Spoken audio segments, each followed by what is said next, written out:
Welcome, Market Raisin Church, to this first Monday message moment.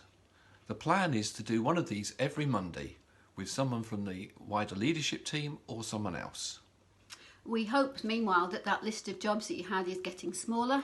Ours just seems to be getting longer, and we still haven't cleaned the car, and I certainly haven't done any spring cleaning yet.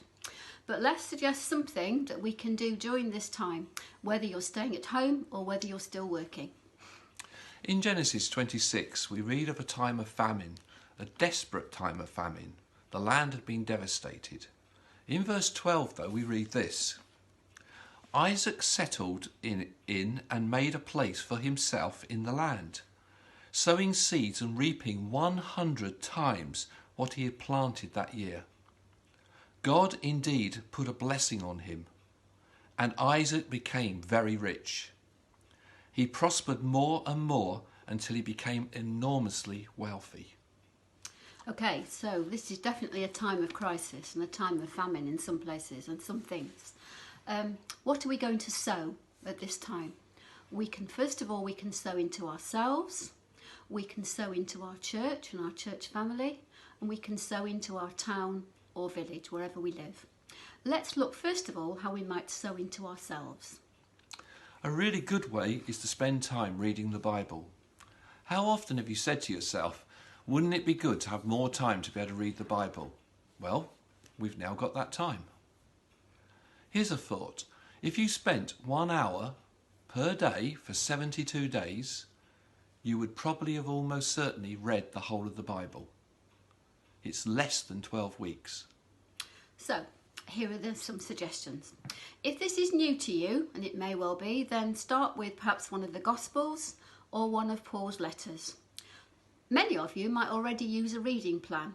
The disadvantage in this context for a reading plan is very often they're short and sharp because they're designed for people with a limited amount of time. So, for this particular season, why not read a bigger chunk? Bigger sections, maybe read the whole of the gospel whole of one of the gospels in one session, or whole of one of Paul's letters. Choose a time and a place that suits you where you can be comfortable, maybe a different chair than you normally use or a different place if you can. Turn off your phone if you can, turn off the radio, and this is not the time to play music, it's a time to engage with God, so try and avoid anything that might distract you.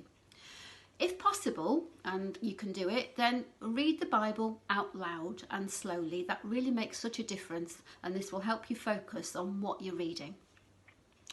You might want to ask some questions while you're reading the Bible.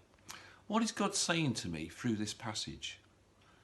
What do I need to do differently as a result of this, of what I'm reading?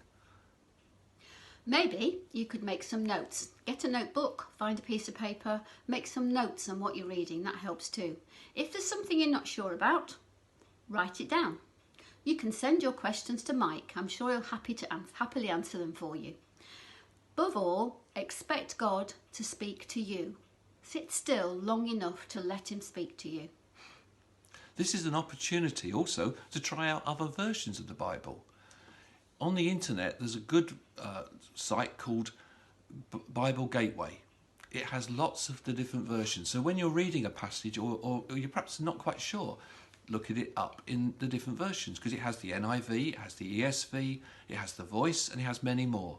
It's just a useful way of just seeing what God is saying. Maybe if there's a verse that particularly stands out to you, write it down. In fact, write it down in big letters. Write it down so that you can do it in coloured letters or embellish the piece of paper, it doesn't matter. Stick it on your fridge so you see it regularly, so you read it regularly, so you say it out loud and declare it. You can use God's word to pray. You can use God's word to pray over yourself and over your family. Again, it's a really good habit to get into. The Psalms tell us that God's word is a lamp unto our feet. In this time of uncertainty, isn't it good to know that God's word is a firm foundation and the way forward? So that's the way to sow into yourself. You can sow into others in your church family by sending them words of encouragement, ringing them up, emailing them, whatever way you've got of making contact with them. You can also maybe make contact, if it's safe to do so, with your neighbours or people in your street. Ask God what he wants you to do, and then sow into your church family and into your place of where you live. Remember to listen to Rona's talk this week on Luke. There'll be more of those to follow as well.